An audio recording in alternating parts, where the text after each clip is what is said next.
Hey guys, okay, cool. This is the chicken broth recipe and it's so easy. I wanted to film the beginning stages for you so you can see how quickly you can get this thing prepped.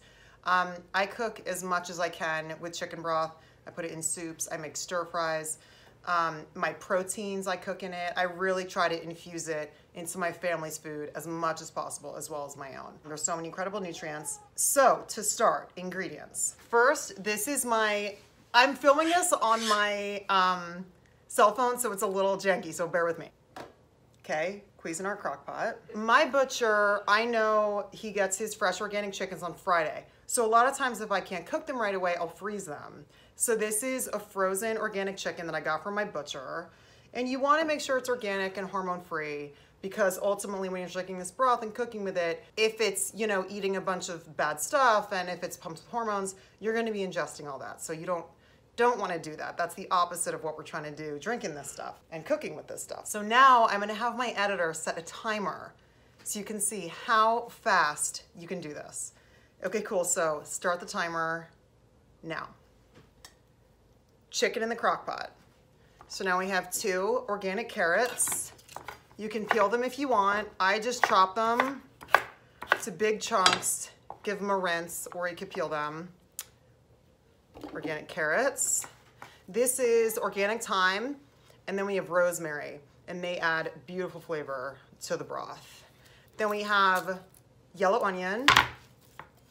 This is a pretty big onion, so I'm actually just gonna use half of it because then I can save other halves for stir fry or, you know, whatever I wanna use it for. Maybe some soups. Make a chicken soup, cut up the onion and put it in there. So literally just coarse chop the onion. Toss it straight in the crock pot. 2 stalks of celery. Again, just give them a nice like coarse chop. Doesn't have to be beautiful. It's just about getting it in there for the flavor and the nutrients. This is awesome. This is fermented black garlic. It makes the soups have such a rich flavor. I use this in beef broth as well as my chicken. This fermented black garlic, you can buy it online or at a local health food store, secret ingredient. And it's fermented, which is always really good for the gut biome and building up those good immunity fighters in our gut. Okay, cool. So then 2 bay leaves. And then what you wanna do is, I like Himalayan salt. I also like just sea salt. This thing called real salt is really good. And then you wanna do about 2 teaspoons of black peppercorns. Just little black peppercorns. And now we're just gonna fill it with water. The timer is still going. Hang on, see, everything's in there and now I'm gonna fill it with water. Very excited.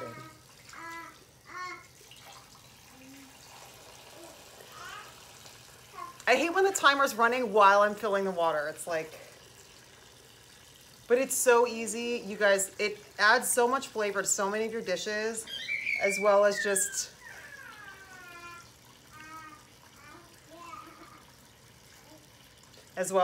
you know, amazing nutrients. The water is still filling. I'll show you in a second. The other thing I'm really excited to show you is after it cooks for about 4 hours, I pull all the chicken off. And I use that in soups, in stir fries, in salads. You can make a chicken salad, a chopped chicken salad, which is super yummy. Okay, great. Filled with water. And now I'm just gonna put this on high and I'm gonna cook it and then I'll take a look at it in about 4 hours.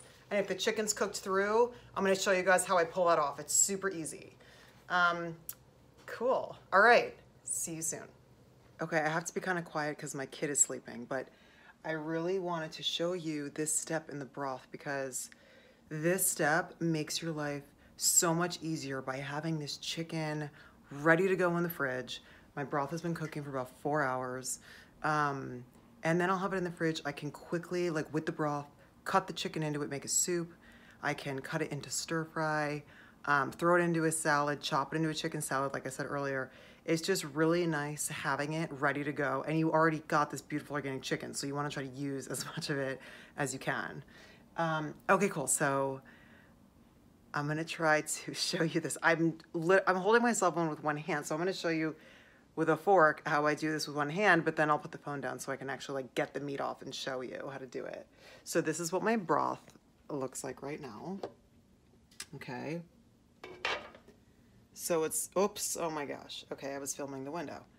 So this is the broth, okay?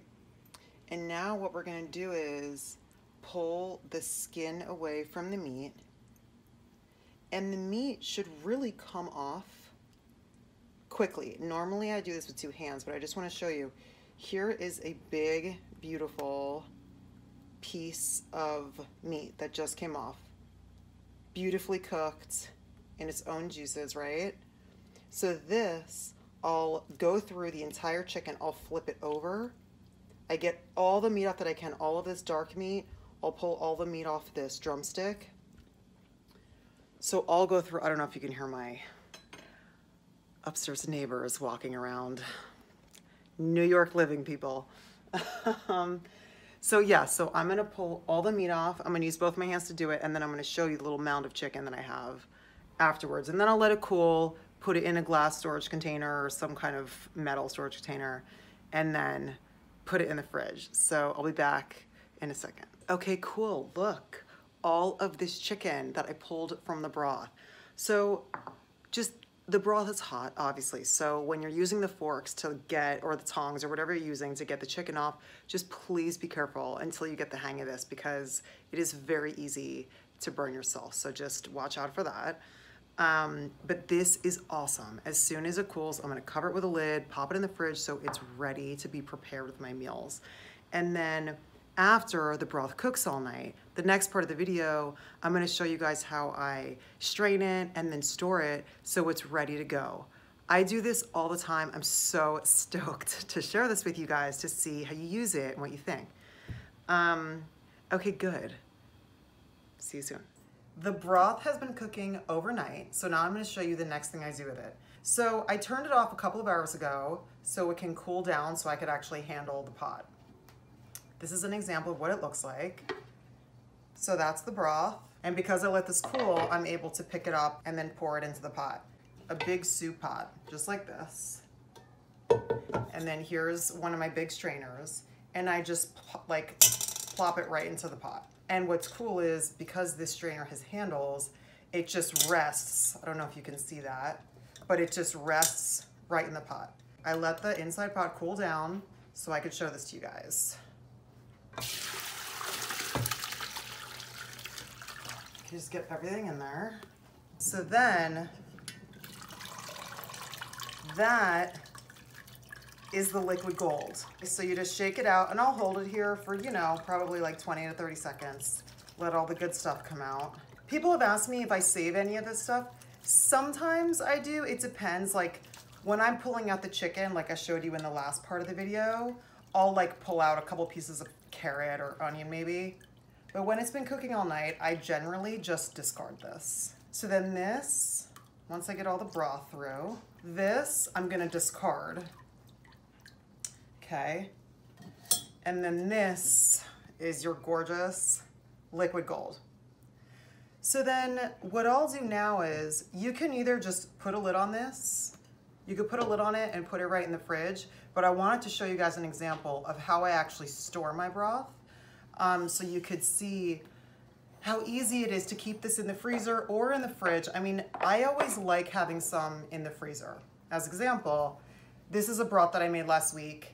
I put it in this container and it's been sitting in my freezer, so it's ready to go if I want to make a quick soup or thaw it out, and then if my family wants to drink it like a tonic, which we do a lot, almost every day. So an example of how I'll do the tonic, a lot of times, like I showed you guys in the beef broth video, when you let the beef broth or the chicken broth get cold, it has that layer of fat on the top. Sometimes if I want to have the broth right away, and the chicken broth naturally will have less fat on the top. The beef broth always has more.